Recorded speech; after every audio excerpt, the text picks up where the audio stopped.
Welcome everybody to the War and Peace Baseball Podcast. I'm here today with Farbod Markazi, Ray Estrada, Alex Rudy. I am Alex Uy. How are you guys doing today? Did you guys do anything interesting earlier today? I went to the beach. That sounds like a fun time. I'm sure. I'm It sure. was senior activity day. Senior activity day. Isn't that Good move. And That's what I did too. Only 99 of the 612 seniors went on the senior trip to Six Flags. Oh man. Which is because everyone else ditched it. Yeah, I recall similar things happening. I've only a couple more weeks until Ray and I get to enjoy the joys of summer like you two. Yay! But until then, we'll keep working away, and we'll keep talking about baseball in the meantime as well. Farbod, let's start with the story that you've been waiting for basically your entire life. I'd be willing to bet Albert Pujols hit his 600th. No, I'm waiting for run. Trout to get back. Well, you know what? This is you have to give it credit where it's due, because this is Absolutely. This was man one of the greatest first ballot ever. Hall of Famer, easy. Absolutely, and one thing I'll commend him on is he's done this without major allegations of PDUs, where he's one of the best hitters in our generation. Lied about his age. You know what? He could be 60 years old for all I care if he keeps hitting home runs the way he is. But I mean, where do you cap him off at? You said no allegations, so I just had to throw that. Okay, I said major allegations. That's a major allegation. I said not to tarnish anything and else. And then I followed it with PEDs. Okay. I'll stay away from your boy. Thank you. You know how to say his name? Or spell it, Rudy? That's a loaded question. Spell it for me. Pulj. Wait, what? Jesus Christ, man. Pujolls. Is that incorrect? That is right. The PUL though. That's a great start. No, but I mean, you gotta like Uwe said, give credit when credit's due. I mean, he's ninth, right? He's ninth all time right now. Where do you cap him off at? He's 4 years left on his contract, and I imagine he'd retire after that. He has 4 years left. He signed a 10-year deal, right? Yeah, he's done in 2021. He's been there for 6 years already. Jeez, that's crazy. I can't see him hitting. I'm gonna cap him at less than 700. I'm gonna say. What if he hits? So you're telling me he's gonna average less than 25 homers a year for the next 4? I mean, sure. I mean, I'm not going to say that's going to be his pace just because I expect injuries to factor in. Oh, absolutely. I the next agree with that, too. If he has 4 consecutive seasons with 130-plus games played, then absolutely he'll hit over 700. But I just don't see that realistic. I'm looking up the MLB home run leaders right now. You don't know them? No, I do. I'm trying to get the exact number. Because I forgot who's at 660, but do you guys think he's gonna pass 660? Because I think it goes 660 and then to A-Rod. Willie Mays is 660. Willie Mays, you think? Yeah, I mean, I'll give him 660. It really just depends if and when he gets injured. Really, is the only question. He's gonna keep hitting homers. That's about it, but he's gonna keep hitting them. I agree with that. He has 4.5 seasons left, essentially. He's still got half of this season to run up a total. And then he said, I think with the way that he's kind of turned into a superior power hitter DH, he can last the 4 years left on the contract, and he'll hit for plenty of power. I was watching... Health permitting. I was watching... not watching. I was reading a Albert Pujols interview, and he was talking about what if he suddenly goes back to 30, 35 a year, and gets close to if he somehow gets has Barry Bonds in sight by the end of the contract, he'll probably sign on after that and try to beat it. But I don't think that has any chance. Be good for baseball though, Albert Pujols. Yeah, that'll be interesting. Yeah, I mean, anytime you get to see records being challenged, it's awesome. But Oops. what? I didn't mean to say that out loud. I'm sorry. Yeah. Okay. This thing's already way off the rails. It's just how it is. I think the thing about Pujols is you kind of see these generational players from not so long ago really aging in front of our eyes, and this is like one of the more recent examples. Like him and Beltre and Miggy, they're still playing pretty decent quality baseball, and especially last year they did. But we're really seeing their final years, and it's really sad to see. Like we saw with Derek Jeter, that was one of the other really noticeable declines of a great player. And these are not the fun years of a player's career, unless of course they're chasing some milestones. If without that, I think there's not much to look for with these players, and it's sad to say, but I would say, to be fair though, to Albert Pujols, if you told me like 2.5, 3 years ago, he would be going this strong still, I would honestly probably be shocked, because there was a point in like right about a year or so into that Angels contract maybe where it looked really bad. That was the plantar fasciitis, and then he tore and it looked exactly. It looked like he wasn't going to be really a starting caliber player by this point in his career. And to give him credit, while he's really only really average at this point, he's still at least productive at the plate to some degree. And I think that's he could have just said screw this, I'm Albert Pujols, I made my money, I'm just gonna nail it in, like Josh Hamilton, for example. But I don't think that's exactly how it went down with Josh Hamilton. Fuck Josh Hamilton. Why is that not how it went down? Because he didn't just say, screw it, I'm going to stop playing. Like, he was just bombarded with injuries. He still signed, like, minor league contracts with the Rangers. Like, he didn't have to do that, but he did because he wanted to try to play. And then, other issues, obviously. So okay, well, it's not the same thing. We can talk about Josh Hamilton another time, but I see your point. Maybe that wasn't the best example of, but there are plenty of players who have done that. Vernon Wells, for example. Yes. The Angels really seem to have that issue over and over. What do they all have in common? Would you guys? So, but it's nice to see a legend just have a kind of go off from the end of his career on a positive note, even though he's stuck on a, no offense, Farbo, shitty team that's wasting the prime years of the best player this game has seen since Bonds. Would you guys call? Okay, I was also reading something, and it said when is Albert Pujols' contract going to go from bad to embarrassing? Would you call any of his because the contract's bad, but I think with what he's brought, like not even on the field stuff. On the field, we know what he's done. But off the field stuff, he's done a lot to mentor Trout, to help Trout, and I don't think that contract's as bad as people say it is. What do you guys? Okay. I mean, it's not bad for what Pujols has done. It's not like he hasn't necessarily lived up to the contract. It's what it's done to the franchise. How much it's handcuffed them, and plus with the Hamilton contract. But it's not like Pujols Hamilton one comes off this year, I believe. Okay. Yeah, but Pujols' contract he hasn't you don't see anything in Pujols where you say, I guess they didn't get the prime years Pujols, but it shouldn't have expected that, shining for 10 years like they did. But I don't think Pujols is the issue for why that contract is a bad contract. It's just the amount they paid and with their financial situation.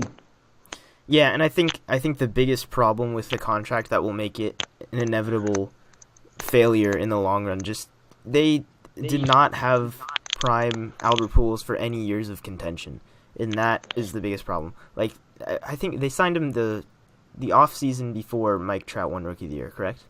They signed him before Trout was ever called up. Oh, yeah. So even the year before, because he was called up. No. Trout was called up the second time. They signed him in 2000, the off season before 2012. So before 2012 or 2011. No, because he won the World Series with St. Louis in 2011. Oh, that's right. Yeah, And it was right. right Okay. after that he signed the contract. Yeah. Okay, so, Pujols was still really, and in his peak performance, more or less. Like, he was still a very productive hitter with the Cardinals at that point. The Angels signed him to a 10-year deal, not hoping that they were going to give him production for 10 long, prosperous years. They were hoping to accomplish their goal of just destroying and rolling into the World Series for a couple years in that 2012 2015 range. And they did not really, they made it once in that span, didn't they? Or not even. They After made the the World playoffs. Series. They They made the were playoffs best- once. They didn't make the World Series. They Yeah. were at the all. best team in the American League in 2014. Best record. Yeah. But they didn't. Yeah. Even then, they didn't go anywhere in the playoffs, really. Oh no, they got the, swept out. the Royals swept them. That was the Royals when they lost to the Giants in That was the rise of the Royals. yeah. Exactly. And that alone, just the lack of team success, spending that much money on a premier player just isn't worth it ever. I don't care about his individual accomplishments. That contract is going to be, there's no chance it's going to pay off in any way. Oh, I feel that. So let me ask this then, before we move on. So if you're the Angels, could you honestly have told me if you were the Angels general manager and Albert Pujols coming off that 2011 World Series season, was willing to sign with you when he was still arguably the best player in baseball, you would have said no to give him all that money? I mean, that's like, obviously the contract didn't turn out as well as anyone could have expected, and he declined very rapidly, and his body completely deteriorated on a pace that, ruined that deal. But I think you have to sign him at 10 out of 10 times because, there are worlds where he aged more gracefully, and maybe, that Angels team turns out, a lot When you have better to get and more into successful. interdimensional scenarios Yeah. to justify the signing You don't of think a that's player a like fair point? It's a fair I point. think that's a bit reactionary. No, that's a we'll very say- fair we'll The say that- 2011 baseball world was very different. People were handing out those contracts Exactly. to 18 players like it was nothing. I don't think he's nowhere near the worst one of those for me. There's No, dozens of contracts like his that, in my You opinion, remember turned out way Burley, worse. Reyes? here's the whole situation with Pujols coming out of 2011 into the offseason. The Angels had to overpay to get into Anaheim. That was the only reason he was going to go play in Anaheim. The thing is, Pujols, he was still a very good player at that time, but he was not like the best National League player in the National League at that time. That was the year of David Freese. I believe Lance Berkman was on the team that year. He was clutch. I thought you were talking about Pujols best was players in the not- National League. No. I'm talking I'm not saying like Pujols wasn't necessarily the face of that Cardinals team that year, especially in the playoffs. Oh, no, he absolutely was still. You're wrong about that. He had the 3 homer game. You're absolutely wrong. Oh, Albert Pujols was still 100% the face He- of Yeah. that franchise, the face of that postseason. Okay. David Freese I had get- clutch hits and all that, but Albert Pujols was still leading the way in that whole entire run. Yeah, I guess so, but like he wasn't the unstoppable force, especially with He was unstoppable in that He had a postseason. 3-homer I'm game. going to try to find the stats for you on that, but I remember them being very, very good. Let me see. That's probably I think I'm to wording find that. my argument all wrong. But what I'm saying is that I think I get what you're saying, right? He wasn't at the peak of his powers, but His I powers. mean, he was very good, but still. at any other place that there were places that he could have gone that didn't need to pay him 10 years and all that money that he got. Yeah, I mean, That's what he got to Anaheim. the way I see it, 29 other teams that The didn't- Marlins didn't offered. do If you guys this. remember, the Marlins offered him contract then too. The Marlins were willing to pay him a shit ton at Yeah. that point. And I'm not saying the context of the market, this was the wrong move to make. I'm just saying Well, that year was also the year that Prince Fielder signed for all that money. I believe Jose Reyes and Mark Burley signed for a ton of money that offseason, or they were traded. That was the big year of when the Marlins went all in, and then it failed miserably. I think. Yeah, and then the next offseason they traded them all, right? That So was- Blue Jays. Yeah, that was Josh Johnson and those guys. Yeah, and just for the record, in the 2011 playoffs, in the NLDS, he had an OPS of 909. In the NLCS, he had an OPS of 1,469, and in the World Series he had an OPS of 1,064. Okay, I'm remembering that postseason all wrong then. Well, obviously everybody remembers, David Freese and Lance Berkman, all those guys too, but Albert Pujols was still at the forefront of everything. And I'm just saying that it just happened to be there's 29 other teams who were way better off for not signing Albert Pujols, and apparently that ended up being the right move. And I think teams have definitely learned since then that signing a player of his age to a 10-year contract in the hopes of getting a few more prime years for your postseason run is just not really worth it. The same thing kind of happened with Miguel Cabrera in the Tigers. They signed him to a 10-year deal, not because they expected 10 years of great production out of him. They wanted to make sure he was on this team for their next push. And they made the World Series, I think, once after that contract. And, and they got swept out of it, and he was the last out. Yeah, and, it's hard to justify that. I think teams have definitely learned their lesson, and that's why you see all these big contracts. They're going to players before their prime, not in their prime. And I think it's smarter. It's just not. Well, it's definitely smarter, but it's different. Yeah. Well, anyway, I think this conversation that we've been having definitely, I think people listening would have no idea what year we're recording this, just listening to this conversation. So let's go ahead and date this content a little bit and talk about. Let's go ahead and date this I don't even know what I'm saying anymore. There were 7 grand slams hit the other day, though. That's fun. Let's talk about that. And Pujols' MLB record. Pujols' 600th home run was one of them. Yeah, I mean that's always fun. Oh, yeah. I love records. All kinds. I'm not trying to be, the cynic and pessimist I always am, but honestly, doesn't it seem like the power numbers this year are just really out of the ordinary for recent baseball history? And I'm not saying it's necessarily a bad thing, but, I think, baseball fans have just been beaten down so much by, surprises and, good things just turning out to be false and cheat and scandals and involving cheating that, I don't know, part of me just can't believe that this is all just as good as it appears. Does that make any sense? Well, if you remember, I mean, I don't think it's too weird. It's just different people, I think. And like the last, what was it, 2 years ago? It was Nelson Cruz and Chris Davis on the Orioles that were just on fire and had so many home runs before the All-Star break. Last year it was what, Mark Trumbo? Yeah, but it feels like every team has multiple guys just smashing the ball every day. And I'm not saying the balls are juiced or anything, but when you watch the home run highlights, it looks like a lot of these balls are just balls that don't necessarily look like they're super well hit, or sometimes they're just seems like really good pitches and the balls just carry. Am I being just overreactionary, or do you guys think there's any have you guys noticed that at all too, or is that just me watching more baseball, or just paying attention to the wrong things? Yeah, the juice ball discussion is absolutely real. And I think there's reason to believe that the baseballs are different than they had been, but there's no reason to believe that they were intentionally designed to boost the amount of home runs or to fly further. I do know for a fact, and this has been this way for a long time, that baseballs in the minor leagues are different than baseballs used in the major leagues. Yeah, there's that, but there's no direct evidence to say that they changed baseballs in recent years. Here's the thing about the baseball, and like you said, the minor league balls are different from MLB balls, NCAA balls are different from minor league balls and such. There absolutely is no evidence. They've tested the balls independently. Yeah, it's seam height, and they lowered the seams at the NCAA this year, and they've hit more home runs. And the thing is that you have the best baseball players in the world playing with the type of ball that out of all the major levels is the easiest to fly.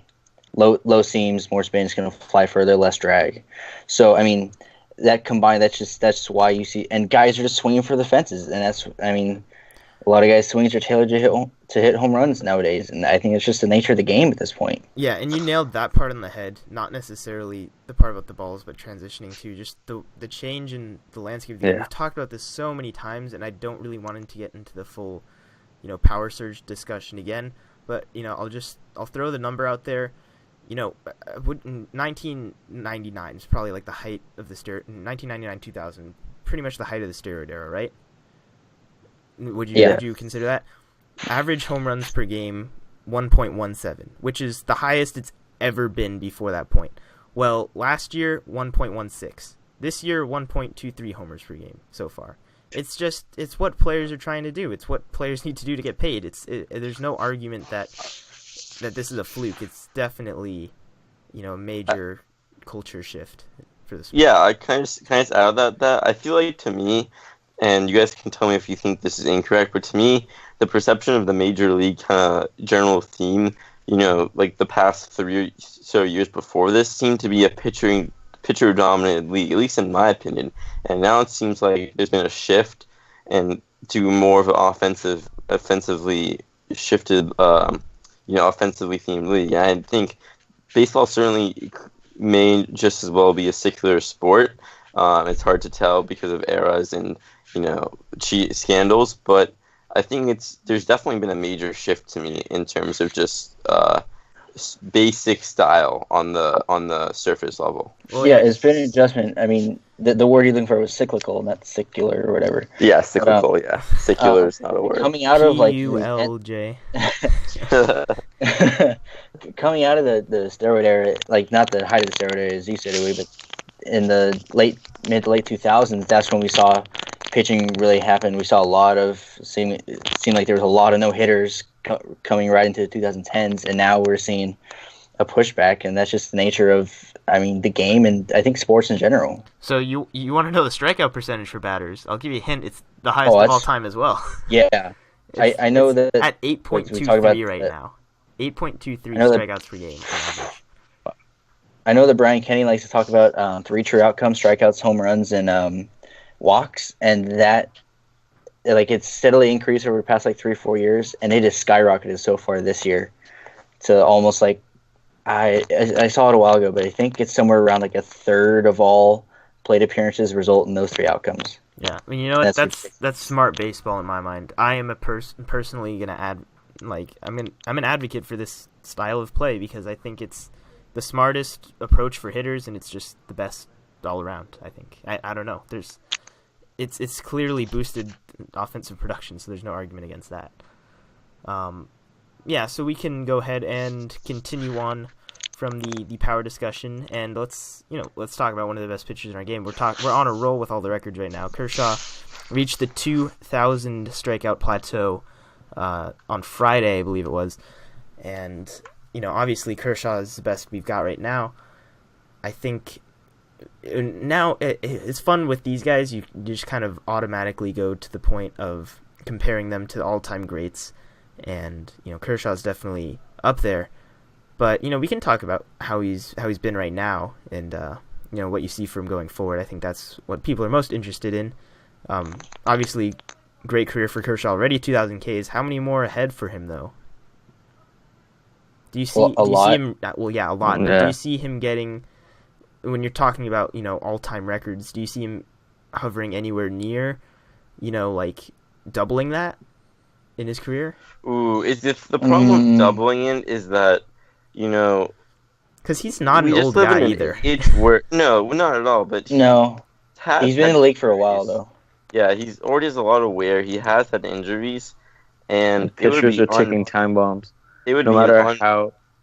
Sorry, it would be completely unprecedented for a lefty to be that effective for that long, and with those strikeout totals. I'm not saying lefties are any more injury prone than righties; they're just more rare. But he would just destroy any left-handed Sandy Koufax's everything if he maintained that much durability and effectiveness for that long. And you would really have to make the case for him just being simply the GOAT pitcher. And I'm not saying he can't do that, but it would be the equivalent to me of Mike Trout maintaining this form till he's 35. I mean, you just don't see any pitchers in today's game last that long at this effective level for, a multitude of reasons. You don't see him keep up strikeout numbers for that long. He could easily figure out a way and start pitching. I mean, Greg Maddux pitched for 20 years. Greg Maddux wasn't a strikeout dominant guy, though. I mean, he struck out lots of guys. That wasn't his stuff. Was not in his later years. I mean, he was all command. That was his strength. I mean, Kershaw obviously has great command, but I wouldn't say Kershaw's number one skill is command. No, yeah, obviously. He's not a direct comp to Greg Maddux. I would. If Greg Maddux is the longevity. If any guy in today's game could adjust themselves to achieve that longevity and become, reinvent themselves to keep their dominance, I would bet on Kershaw. Oh, absolutely. He's never satisfied, and he keeps on tweaking, his delivery, his mechanics, his pitches, his movement, everything he can to maintain that extra edge. And I think he wants it. And I mean, if he's the best pitcher of the past, 15 years, and if anyone can, in this century, be that next pitcher approaching those numbers that you're talking about, I mean, it has to be him. I have a question. I mean, say he retires right now. Is he a Hall of Famer? Not first 100%. Ballot necessarily. Is he a Hall of Famer? I would say 100%. Yeah. But I don't know if he would. He would probably take a while to get in, like you said. He might be a Veterans Committee guy even, but I think he would eventually make it. Even with these numbers, all the Cy Youngs that he's won, the ERA titles? I mean, I don't think he'd be a Veterans Committee guy. I don't think he's only 27 though. I mean, that would be. He's 29. That would be 20. Oh, he's 29. So I don't know how many.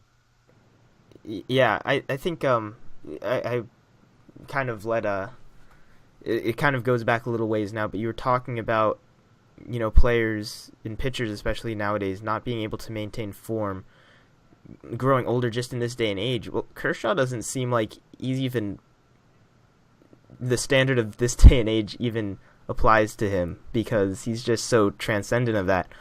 I wanted to throw out the only major thing that's kept him off the field in his whole career has been the back thing he had last year. Yeah, that's not. But then that has nothing to do with his arm either, which is a good sign. Yeah, anyway. Exactly. But I wanted to throw out some numbers here for one of the other great left-handed pitchers of all time, Randy Johnson, who is relatively. I thought you were about to talk about me. Oh, I was gonna save that for next week. If we were talking about Iranian pitchers, maybe, but true. Ooh, true. Wow. Anyway, Randy Johnson, obviously known to be one of the best strikeout pitchers of all time, and Kershaw's 29 right now. Randy Johnson's age 29 season, he had 308 strikeouts, and I haven't calculated the exact number after that point in his career. He ended up with 4,875, which is unbelievable, and most of those incredible seasons were into his mid-late 30s, which is otherworldly. That's like him and Nolan Ryan were able to pitch at such a high level at such an old age. To be honest, I don't see being able to project anybody in that way. But let's say Kershaw is. I'm not gonna say striking out 350 batters plus a year like Randy Johnson was when he's 35. But even if he's still hovering around that 300 plateau that he seems to reach so often when he's healthy, he can do it for a long time as long as there's no major problems that arise in the near future. It just really varies pitcher to pitcher, and velocity is the big thing that diminishes with age. I don't want to put a year on Kurt. I don't want to put a timer on him to say he's going to have this great velocity for this amount of time. I just don't think that's fair. So it's definitely possible for him to reach 4,000 given that kind of vague comparison, I guess. So yeah, that's my take on him. Anything else on Kershaw before we move on here? He's great. He's great. I will not be able to argue with that in any way.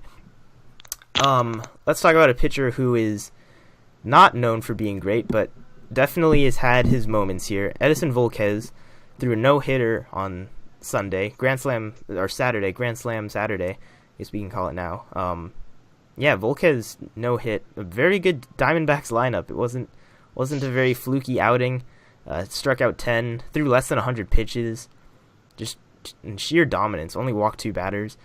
I'm not gonna go ahead and say anything good about Edison Volquez as a pitcher. What the fuck is Edison Volquez? Like, honestly, good reaction. Yeah, I was gonna say inconsistent. What the shit? Yeah, I think he literally is the definition of inconsistency. I don't know anyone else who, like, I've just seen over and over again every year have, like, 2 unbelievable starts and then just be consistently awful for the rest of the season. Edwin Jackson. I mean, Edwin Jackson, Francisco Liriano, those guys are definitely in that discussion. But holy shit, dude! Like, wow! I just don't know how someone can be this effective yet ineffective in the same body. It's really impressive, honestly. He takes it to just an absurd level. He's a professional, inconsistent person. I mean, my God, man, get yourself together already.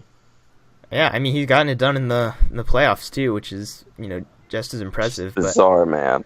We're kind of talking about him just because it's a no-hitter. It's exciting. There's He's only like a one slot this year, machine.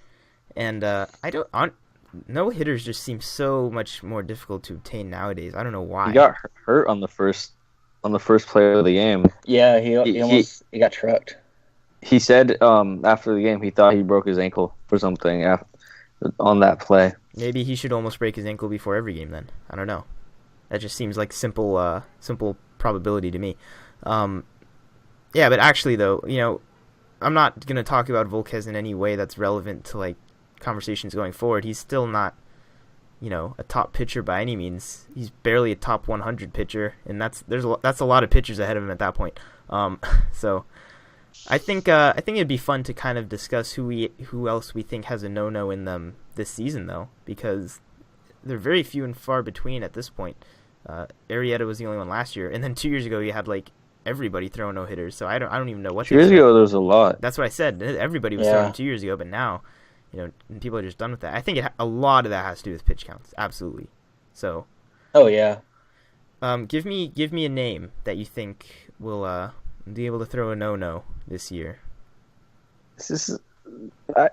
First instinct.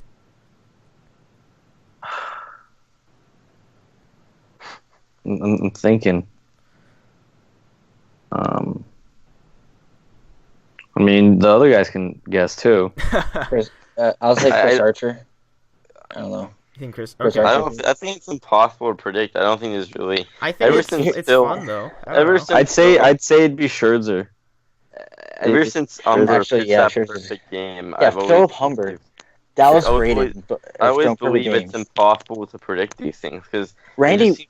Okay. Like over and over again, random guys just it all clicks one day and they just have career games. I mean, it's like the anniversary of Armando Galarraga's taking away perfect game. That guy did nothing the rest of his career after that. Unfortunately, I mean, I think that's what makes baseball beautiful is that almost any guy on his day can be the best player in the world. Essentially, I was watching a couple years ago the thing about like perfect games and like kind of going through just like half-hour ESPN thing on it, and like they're talking like Mark Burley, and like Mark Burley said he had the worst bullpen session pregame bullpen session ever before his perfect game, and he cut it short. He said it was bad. Let's just go out and just see what happens. Throw his perfect game. David Wells threw a perfect game. He got hammered at the Saturday Night Live after party the night before. I completely believe that. That definitely happened. Came to the game hungover. David Wells. Yeah, I mean, and then threw a perfect game. So I mean, it's impossible to, like I said, Philip Humber, Dallas Braden have thrown perfect games. It's ridiculous. I actually really like the David Wells, Matt Harvey comp. Actually, I'm just saying that should not be like ignored. That's like a scary, like good, like combination, especially as Matt Harvey continues to add the pounds. Like I'm just saying, like if he grows a little goatee and shaves his head, like. Watch out. Watch out. Matt Harvey will be feared yet again, maybe for different reasons. Yeah, I'm gonna throw Ivan Nova's name out there. I'm gonna throw Ivan Nova's name as my. I like it. I said Scherzer. You did say Scherzer. I'll give you credit for that. You said probably the second best pitcher in all of baseball, so congratulations on that one. Yes. Yeah, but Nova just seems like a guy every single game keeps that pitch count so low. He gives himself a chance to throw a complete game, every given start. So I like the chances there. But I'll say Sale or Darvish always have a chance, in my opinion, when they all string it together on a day. Well, Darvish is notorious for taking no-hitters in 8 2/3 innings. So, maybe Perfect we'll get one of games, those. 8 2/3. Yeah, so, maybe we'll see another one of those, but history suggests that the last out So of are the you game is just just too basically scary. telling Rudy he's wrong? Yeah, I'm telling you that Yu Darvish definitely does not want that kind of attention and just intentionally blows his perfect games in the last round. So I don't think that's gonna happen. I'm absolutely kidding, of course. Let's go ahead and move on from the no hitters. As fun as they are to talk about, let's talk about the Astros, who are. Is their win streak still going? They won again today. Yeah, they won again today. Is that 11 in a row. 11 in a row. So I've seen. So they've won 11 straight games and also 11 straight on the road. Is that this? I mean, they're not an 11 game road trip, are they? I'm confused. I've seen just different headlines. I think they might be, because they were in Minnesota, and then they played over the weekend against. They destroyed Minnesota. Yeah, who'd they play over the weekend again? Texas. Oh yeah, Yep, the that's Texas correct. matchup. 42 and and 16. now Kansas City. So yeah, they're all road games, I think. And then before Minnesota, I guess they were on the road also. Okay. They were probably. I think was- they were in Chicago before Minnesota. Not a Yeah, particularly it's tough schedule, very- but definitely taking advantage. 41 wins now on the season, right? 42. 42 now. I think. Jesus. Yes. If this is the case, then they're definitely in good shape. Their pitching is, on No a different way. level right now. Dallas Keuchel is back, it seems, and their offense is, it's really good. You could argue that it's not even firing on all cylinders right now. Carlos Correa's really turned it on, but Jose Altuve is not even he's doing well, but he's not even doing normal Jose Altuve stuff at this point. And Alex Bregman still isn't really hitting. Guys, players like this that are, just waiting to bust out onto these hot streaks. How's aren't Beltran even been doing doing it. lately? Beltran's picked it up lately. Heated up? He's picked it up lately, just a little bit. Can I have a little Beltran side discussion for a second here, or do we want to move on? Sure. Go ahead. Keep it. I was Keep gonna your ask, 2014 What do you reckon discussions Santa going. Claus? He's definitely a Hall of Famer, right? Like, he has to be. Maybe not first ballot. I but think I asked this that's the question. open, right? I think so. in- I think I asked this question in what? It was a podcast that you weren't here, Rudy. Yeah, I don't know, because I remember. I think at this point he is. I Just said looking yeah, at- but not first ballot. Looking at career home runs, even just looking at the names he's around, it's a pretty impressive As a switch hitter too. Plateau As a- together. He is great. He has a great stolen base stats too. Great playoff track record. Been on a lot of great teams. Made a decent amount of All Stars and other accolades. I don't think he's like a like you said, first ballot automatic. And I don't think he's a guy who, when you think of all-time greats, he first comes to mind. But he's had a really long and productive career, and he also made a great second renaissance after some pretty bad injuries on the Mets. I mean, I don't know. I don't see how I think he's in, but I don't think people really talk about him as one of the greats of his era, as his career comes to an end. But, I mean, in his day, when he's on the Astros the first time, when he's on the Royals, when he first went to the Mets, I mean, he was disgusting. Yeah, I mean, it was an era with a lot of greats, so it's easy for him to fall Very fair. into obscurity a little bit there. But I think he's definitely gonna find his way in there eventually. He's got just the counting numbers alone. He's got all that, and plus the playoff success is gonna help him a great deal as well.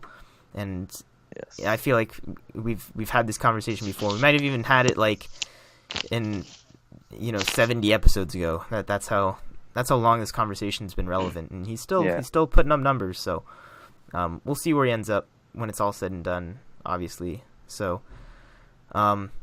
interesting side note there. Do you guys think Josh Reddick's a Hall of Famer right now? Tell it to me straight. Let's talk about Absolutely, all the Astros. first ballot. First ballot. He is the Hall of Fame. He's unanimous. What about Jake Mrazek? I think they're gonna create a new Hall of Fame just for Josh Reddick and Jake Marisnick, and just so people can really understand how truly great they are. And Nori Aoki, obviously, also. Evan Gaddis. Okay, Nori Aoki is still he's just a different. He's playing. He's an Astros outfielder. He's like 87 years old. I'm willing to bet that's wrong, but 85 maybe. All right, let's move on. when Farbode says it's time to move on, you know it's carried on long enough. That guy's mediocre production. Yeah. Speaking of 87-year-olds, Bartolo Colon seems like he's on his last legs here, and he's 97. Oh, he just needs to become a DH from now on. I keep mixing up that birth date of his. Yeah, Bartolo is definitely looking like he's going to make the switch to an ALDH.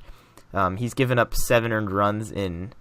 That's actually not right. 7 runs in 3 straight starts, but against the Angels, that was a lot of defensive help from his own team. I think only 2 earned runs in that one where the Braves just forgot how to play baseball. Bad. But either way, Bartolo it was really fun to watch as an Angel fan. He's way too hittable right now. He throws so many fastballs, and he's been getting away with it for so long somehow.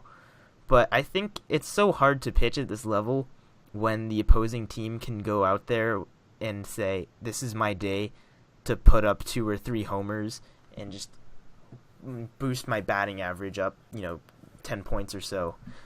Like, guys like him and Bronson Arroyo and just guys like that I'm absolutely positive that these hitters their mouths water when they go to bat against these pitchers. It's just too easy at this point. You can only pitch so long. He's gonna get let go to the Mets and become an all-star. Just because that's what Bartolo is. Is that your actual prediction? I hope so. I need more home runs out of him. You need more? 1 wasn't enough? Come on. You're just getting greedy now. Okay, with the way he's been pitching, he might as well start hitting. If he faces James Shields again, probably. Who would you rather face at this point? Hasn't been James Shields been surprisingly good this year, or did I make that up? He was actually surprisingly good the Shields second half of last year, even. Yeah. James Shields not quite at the same level of hitter frenzy, but I think at this point, who would you rather face? Would you rather face Bartolo Colon, Bronson Arroyo, or Jared Weaver? That's a tough question. It's between Bronson and Jared. Yeah. I'd rather face Bronson. What about Max Scherzer? Bronson Arroyo is just a meme. Me personally, as a hitter, I want to see if I'd actually hit off Jared Weaver. I think you definitely could. True. Because he's basically just an above average high school pitcher in terms of stuff. Yeah, he spins it up there, but really, like, I don't think there's I don't know why we're talking about so many irrelevant pitchers. How did we fall into this trap again? Aren't you the one who put Bartolo on the dog? That was your fault. I actually did not put that there. I don't know who put that. Oh, really? But I think it's worth noting one of the greats. We've talked about so many all-time greats, and this one just happens to be struggling immensely right now. So I guess we'll bring it back to earth and say that not all old players are still living it up at this point in the major leagues. Let's go ahead and move into our stat game. We'll finish it strong here with a nice, clean, sportsman game of stat game, right? Huh. Like anything I would lead would be nicer. Can we have an order? What a joke that is. Okay, well, let's have an order set. Should we have an order? Rudy, pick a number and then just do closest. Number between whatever. It's between 1 and 100. 17. 97. 62. Who wins? Did I get it exactly? No, but you were much closer than they were. Who got the second closest? I thought the SpongeBob reference for sure. I thought I had it for sure there. I guess, was the second one 97? Yeah. So I guess you forward. Okay, so I'm last. All right. Unfortunately. That's okay. You'll get it next time, big boy. All right. First question. What team is last in stolen bases? The Orioles? No. Ah, crap. The Rockies. No. The Dodgers? No. I know those are all wrong, but I am switching tabs for a second, and my computer froze, so I'm getting the right wrong answer. The correct answer. Sorry. And who was closest? Keep naming those. You want to give it another those go? are A's? guesses. Go one more time. One more time through? The same guesses or the? No. Just keep Do we repeating have the to- names do we over have and to do over. the same thing again? The A's? Oh wait. I'm sorry. Ray said Colorado, right? I said he won. Colorado. No. Oh, Farbo wins. I apologize. Oh, jeez. Jesus, that's surprising. Can you tell us where these other teams landed on this? Baltimore was 28th, and So Baltimore was close. what was the other one? Dodgers. Dodgers are 15th. Right. Oh. So you guys are like in the middle. Wait, Yeah. so Colorado really That's a- surprises me though. I think there's a story there. That's a team that's got Charlie Blackmon, Ian Desmond now, and that's a lot of speed right there in just those two guys. They hit too many shots. DJ LeMahieu runs Exactly. They're too deep a lineup. Why do you want to run? Why do you want to take the bat out of anybody's Yeah. hand in that lineup? They hit too many shots, bro. I guess I can't argue with that. I mean, it's working. But those are some fast players in there that aren't putting up steals. And the Orioles never steal bases. That's why I knew that one. Yeah. All right. Keep it rolling. Next one. All right. What team is the leader in box? To be clear, there are two correct answers for leaders in box. These are teams who throw the most, or I guess not throw, but commit the most box. Okay. Who has a lot of lefties? Oh, I have a team. I'm gonna guess the Indians. Might be a really random guess. The Indians It doesn't sound like it. are not on this list. I'm just kidding. The Indians Wait, what? are tied. They've been banished to the Indians Shadow Realm. Are tied for 18th, along with like 8 other teams. Awesome. I'm gonna guess the Dodgers. The Dodgers are 3rd. Oh, nice. I really have like. Are they no- third or second? Why I would guess- he lie? It'd be like- third because there's two teams, Yeah, Yeah. there's two teams. so that's third. Yes. Thank you. Yes. Jeez. So I gotta get a right answer essentially to win. There's another Yes. team tied for 3rd, actually. So there's 3 possibilities to get a point here. I have like absolutely no idea what to go on the A's. I honestly no. Oh no, I'm sorry. Okay. I have no idea. They are tied for 10th. Not bad. The first 2 teams are the Rockies Hmm. and Jesus. the Padres. Very Padres. themed. I figured Rich Wow, Hill, a lot of NL West Alex teams. Wood, and Kershaw would have at least one balk each. Why? Just lefties. 'cause they're lefties in lefties. general. Yeah. Do lefties always have more box? No, just because of fact? moves to first base. Yeah. You'd imagine it would happen more. There's no way to actually know this. Come on. Yeah, I had no. Yeah, I mean- I feel like nothing. the Padres just seem like a mistake-filled They little just- team. the like, Padres I guess just I seem mean like a mistake. that's the only period. logic for that. Just if it's a And- category about ineptitude, just Padres. Yeah. How many Exactly. balks do they have? What about the Phillies? The 8? Phillies are going back to reclaim their title as the most depressing team in baseball. By the way, I feel like I have to throw that out there. that division. Are we is gonna have just to a give it back to disaster. them? I think we have to.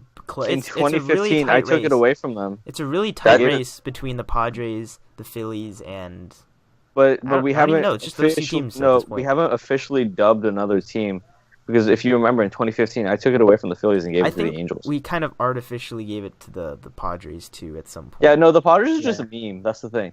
A lot of the Padres were in quadruple A still. Yeah, but the Phillies are a double A team now. Like there's, it's pretty sad. They really have fallen that far. It seems. Yeah, let's keep this stat game going here. So far, Bone's Okay. got a couple points already. Here we go.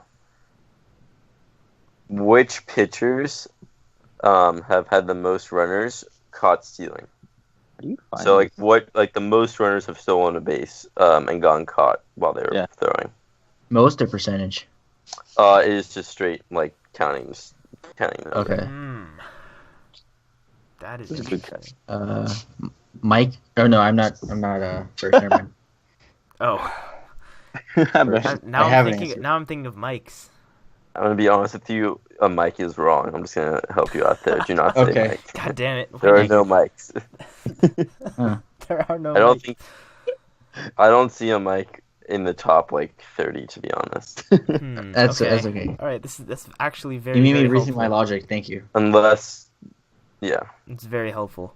unless a lot of these guys change their names. I do see a Mike actually. He's tied for 37th. Oh, maybe I should go for that one and play it safe. Just get on the board. Or not.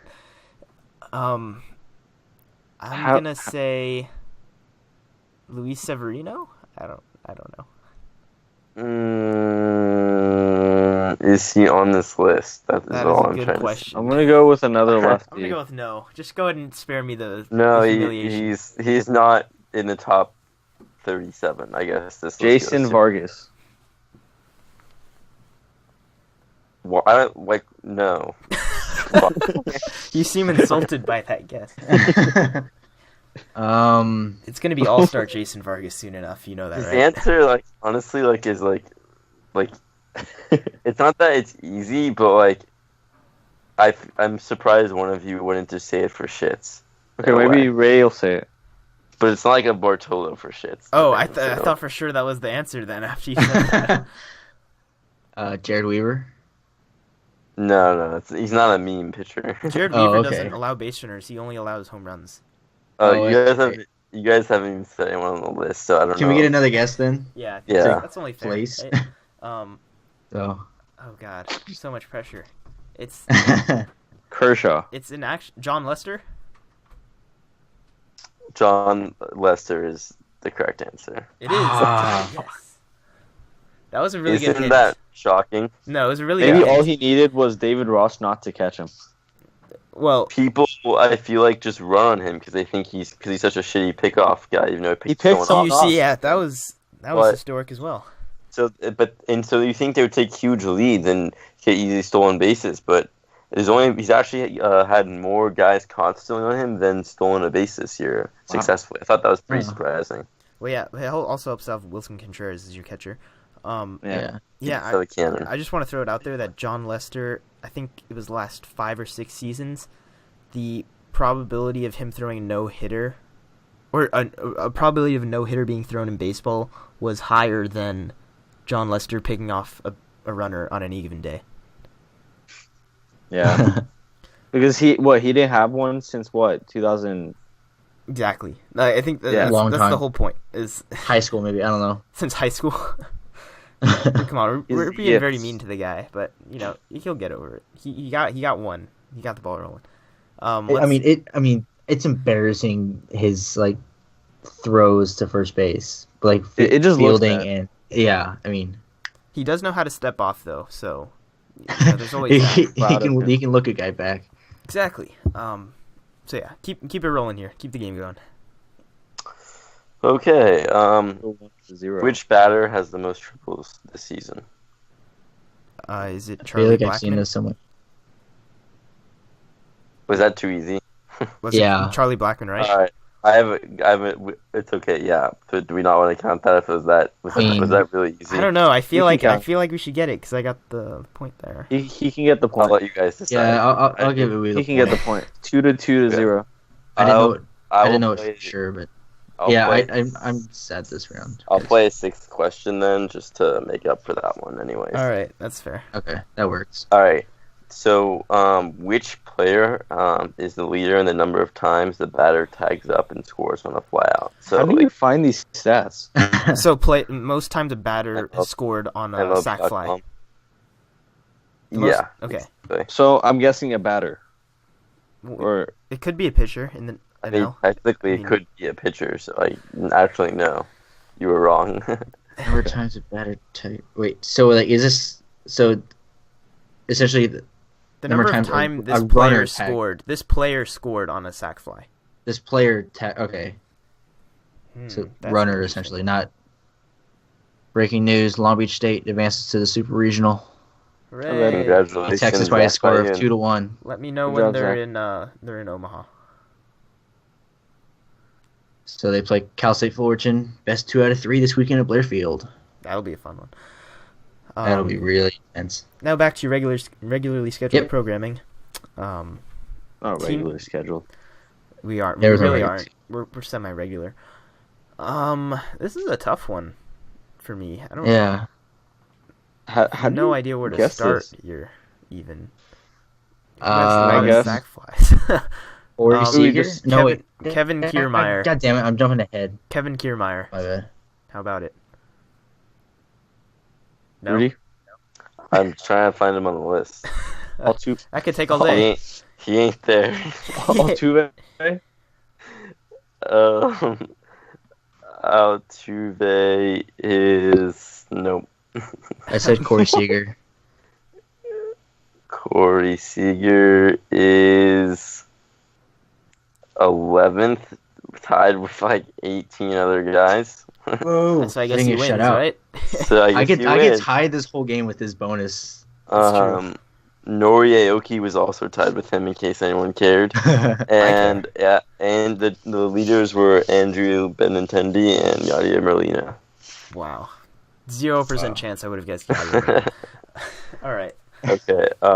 So what's the current score? 2-1. 2-1. 2-1. So I could just tie it.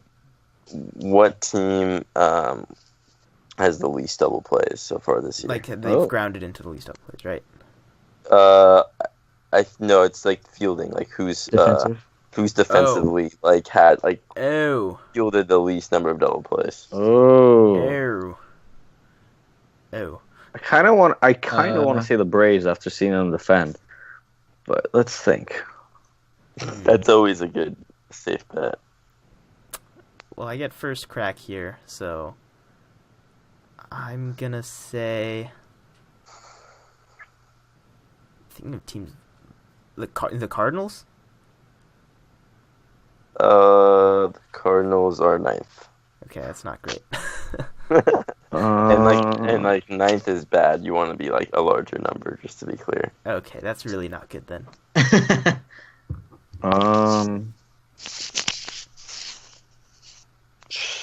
I'm just gonna guess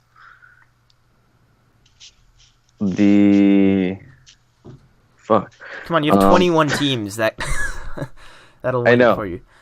But that's why I'm the A's. The A's are 9th as well. Aha! I'll say the Braves. The Braves are 5th. Yes. What the hell? Really? We gotta have a tiebreaker then, huh? You guys go again and try to guess we're gonna some say team that isn't actually in the top half of the stat. In the top 20 even. Jesus Christ. I'm gonna say the Mets. The Mets are 29th, so yes. For Bird, you have to either get the Mets again or get 30th. You have to get the Mets again. That's not. I don't think that's an option. The Reds. No, the Reds are 13th, unfortunately. So we win this horribly constructed game that I once again hosted. Those are the best ones. Who was if anyone was curious, that's the New York Yankees. Was 30th. Ooh, that's not good. Oh. I mean, actually, I think that is. Good. I don't know. I think that is good because that means they're going to move more towards the average, which indicates they will probably have a lot more double plays in the future. Regress So to the mean. I don't think it's like this is indicative or I guess of it's like progress to the mean. too much because there's a lot of outside factors besides like actual like defensive prowess that go into how many double plays you turn. Well, yeah, the Mets pitching is just garbage. Atrocious at defense, and they're atrocious at defense as well. So that makes sense. Neil Walker and Jose Reyes are probably the most feared duo of the middle in all of baseball. Feared by their own team. feared by all New York Mets fans. All right, let's go ahead and before we wrap up, Farbo, do you want to give us this week's out of the park report? I actually do. I don't. This is one that you guys have heard before. So this is the Hector Neris one, the one that you guys want me to say. Team officials reported to the press that Toronto closer Hector Neris was injured last night and suffered a mild shoulder strain while helping an old lady. He received the treatment at a local hospital and was released. He is expected to miss 2 weeks before resuming baseball activity. You said helping an old lady cross the street? An old lady across the street, yes. Man. He suffered a mild shoulder You know what? strain. I think the biggest story here is Blue Jays closer Hector Neris. I think that's probably the biggest takeaway from this fictional article here. Who knows? Maybe that'll happen in real life. I can see it happening. Yeah, so that is all for today's podcast. Thank you for joining us, and of course, always, we'd love your feedback. You can tweet us at WPB_podcast and leave comments there. You can check out our Facebook page. You can leave comments on this podcast, and you can also check out our website. The link for that is below. And, of course, we'll be back a couple times a week as we normally are. And that is all. So, as always, thank you. Farbode.